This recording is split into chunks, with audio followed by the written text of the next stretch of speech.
Bonjour, je m'appelle Brooke et j'étudie à l'Université de Caroline-Côtière. Ma spécialité est l'anglais et mes matières secondaires est la philosophie et le français. Les jardins sont une caractéristique pour tous les pays et pour France et les États-Unis, c'est très important.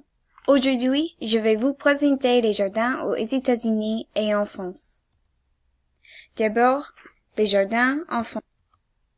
Voici les jardins de Monet. Monet est surtout connu pour l'impressionnisme, qui est une peinture qui se concentre sur la lumière et la nature. Le jardin s'appelle Clos Normand. Il a des fleurs et des points autour de sa maison.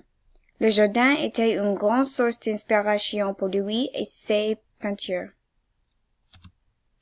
Les jardins de Versailles sont un classique. Le roi Louis et André le Nôtre ont conçu les jardins et les pelouses. Les fontaines sont également belles et les touristes du monde entier viennent voir le palais et ses jardins. Ce jardin a des influences italiennes car il a été créé dans la Renaissance italienne.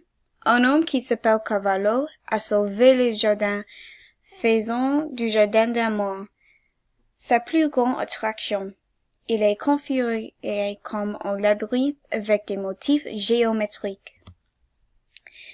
Situé entre le Louvre et le palais de Concorde, il était une carrière d'argile. Sur le site se trouvent deux musées, la Galerie nationale des jus de pommes et le musée de l'orangerie, qui abrite une partie du tableau de Monet. Le comte d'Artois, frère de Louis, achète le terrain.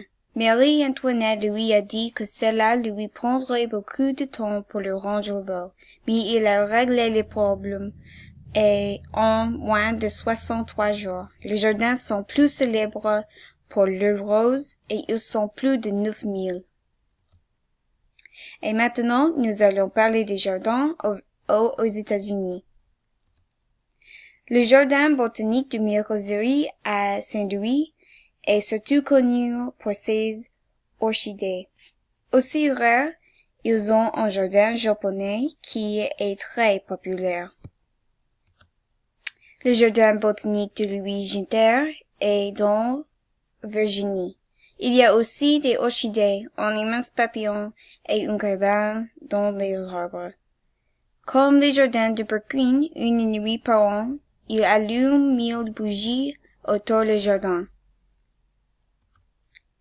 Le jardin botanique du désert en Amazonie est très unique car il a un thème du désert.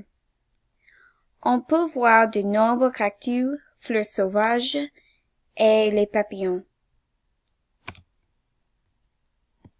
L'arboretum est le jardin botanique de Delhi qui abrite l'un des plus grands salons des fleurs. Sont connus pour leur champ de citron en octobre et leur chute d'eau. Oui, et j'ai fini.